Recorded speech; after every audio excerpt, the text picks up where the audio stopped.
Ubushikiranganji bw'amagara y'abantu no kurwanya ikiza ronyanganda sida buhejeje kwakira impano duhawe n'igihugu c'Ubushinwa cyane cyane bivanye nuko dusanzwe dufitaniye imigenderanire hagati y'intara ya Qinghai n'igihugu cacu.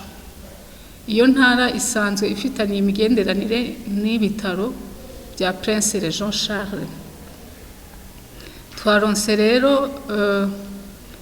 imiti ifise agaciro k'imiliyoni 29 n'ibihumbi 834 n'amajana 958. Hakaba harimo n'ibikoresho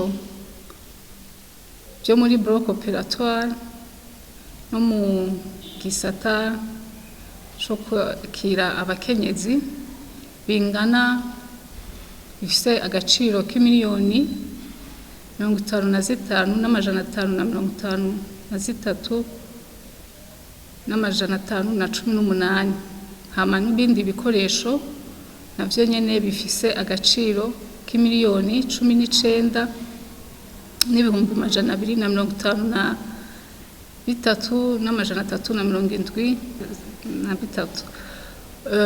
Byose hamwe bingana n'imiliyoni 102 n'ibihumbi 641 n'amajana 851 y'amarundi.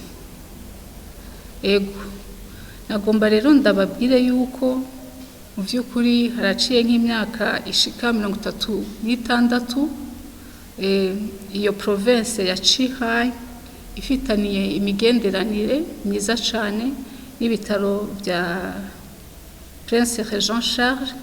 Hakaba ubu baza barakorana, hariho abaganga baza gufasha ibi bitaro mu kuvura abene gihugu, bakaba bageze ku mugwi ugira 22 w'abaganga baza n'ibi bitaro gufasha Prince Jean Charles.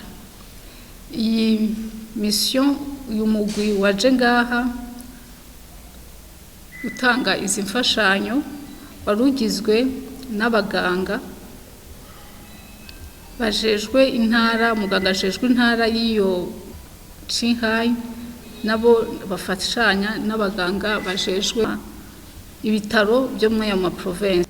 Nagomba ndabamenyeshe kandi yuko uretse ibyo bitaro Prince Jean Charles hariho ibindi bitaro bibiri navyo byaronse iyo mpano, n'ibitaro mpuzantara bya Gitega n'ibitaro byo ku Mpanda byo muri province ya Bubanza.